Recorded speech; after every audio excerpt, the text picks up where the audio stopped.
All right, before I jump into all the automation stuff here, I just want to show you really quick what I'm doing with compression. Now, remember what I said, how the pros use compression, not just for level control, but actually more importantly for impact, energy, vibe, and character. Just check out a little piece of the verse of this mix here.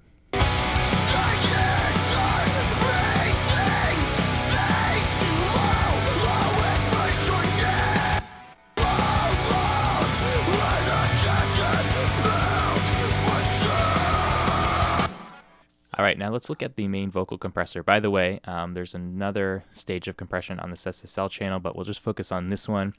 Look at this compressor just being absolutely pinned. So let me tell you something. For the most part, when you're doing this much compression, it's not to control the dynamics. It's not for level control. It's for the tone. It's for the character it's adding. Now let me just bypass this compressor and A/B just this line and see what jumps out to you when I play this line without and then with.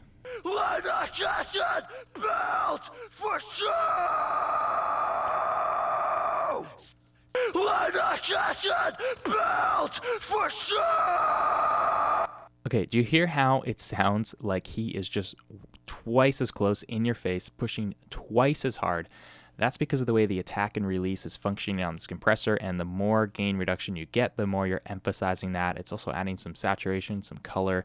It's really just bringing out every last drip of character and tone from the vocalist. Specifically, listen to the starts of the words. So the B's, the S's, F's, T's.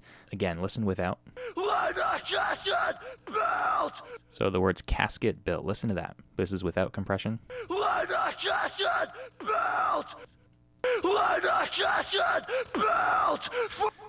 Hear how it sounds like he's just attacking those words twice as hard or 5 times as hard, maybe, and then all the little breaths and noises in between, those get brought up, and that's actually a good thing in this case because, again, it just sucks out all of the extra vibe and character and grit and puts it right up front in your face. So that's the main function of compression, not only on vocals, but that's the case across all different tracks in the mix. That's how the pros use it. And then, of course, I've automated the vocal track. That's straightforward stuff, right? We all should be doing that. We all probably have heard about that. Ride the fader, right? Make sure you can hear the vocal in every part of the song. But let's take a look at the rest of the session. Like, see on the guitars, I've got all this automation, and especially the drums. This is where I'm going to focus mostly on micro automation here. Let's start with the kick. Look at my kick automation on this track here. So see all these little spikes? That's where I'm emphasizing certain hits. So when I automate drums, I like to ride the fader.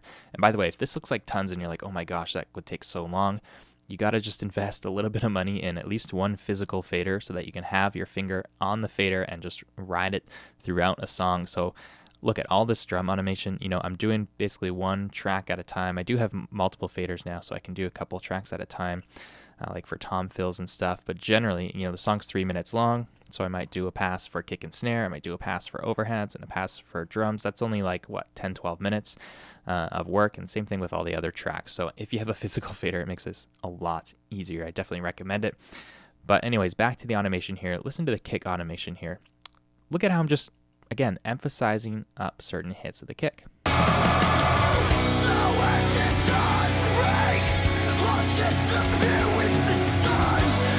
Just downbeats, right? And I like to think of it as, if I was a drummer, what are the hits that I would push harder? Obviously at the start of bars, at the start of a chorus like this.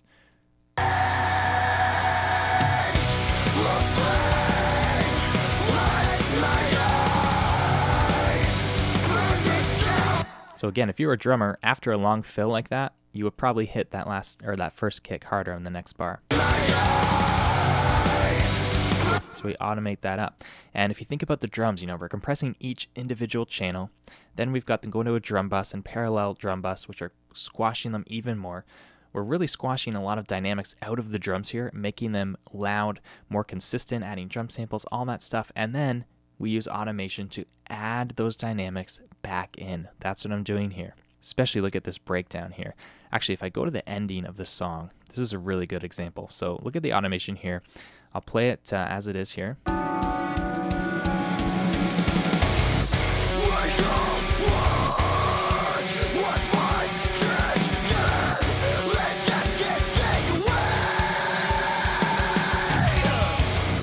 So you can see how I'm emphasizing all of those big open chords here with the kick drum hits. Now let's go back, and if I suspend the automation here, so now the volume automation is not going to happen. So let's check this out without volume automation.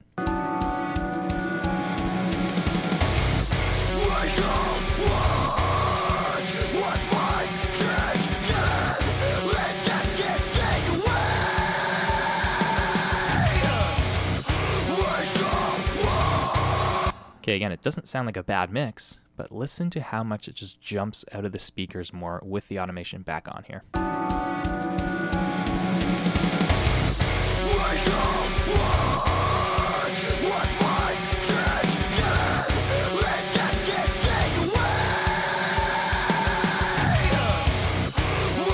Especially, let's look at the ending here. Look at my last snare hit is way up, last kick hit is way up. Let's hear it without that automation first.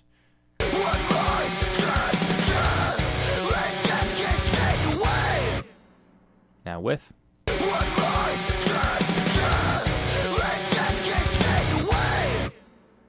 Just get that last hit to punch through loud, right? Again, also on the drums here on my snare reverb return. Now, I don't want to have tons of snare reverb throughout the whole song, especially when the drummer's playing faster beats, like with more snare hits. That's just going to cloud up the whole mix and make the drum sound worse.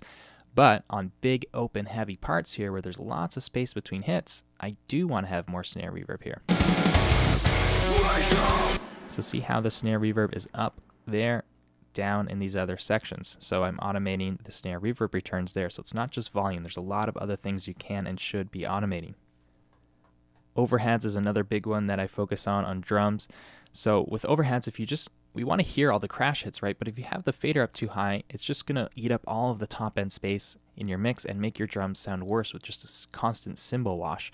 So what I like to do is automate up the start of bars, similar to what I did with the kick hits there. So listen to this and watch the volume automation on the overheads.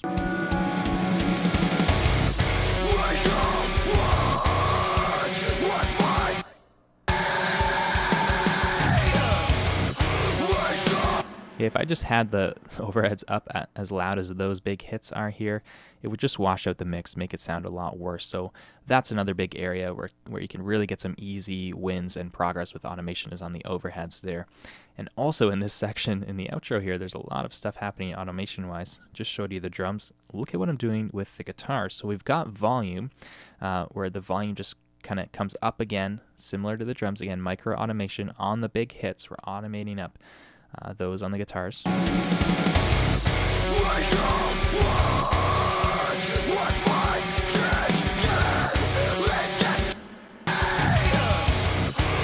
So I want those dun-dun-duns to be really loud. But more interestingly, we've actually automated the EQ here. So watch what's happening on this number 2 band. Dipping out low mids on all of those kind of in-between higher picking parts.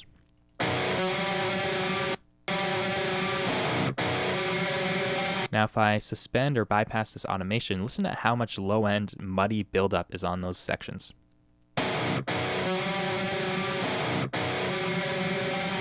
Do you hear how those that part actually now sounds bigger, fatter, louder than the big open chords?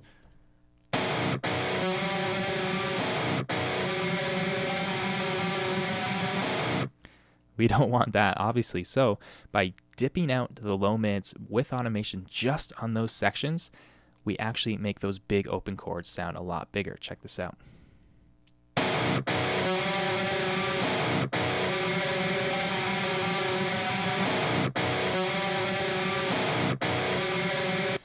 Yeah, I love what that does. So I just want to show you this stuff to get your mind going in terms of how creative you can be with automation and how much more impact and energy you can bring out of the mix. I really could talk about this for another hour or two because there are just so many things to automate. Panning, EQ, filters, even compression, effects sends, effects returns, all sorts of different things that you can automate throughout your mix. So be creative and don't think of it as a burden or a nuisance. Think of it as a creative tool, just like your fader or just like your EQs or your compressors. Think of it as a way to just enhance the mix that much more.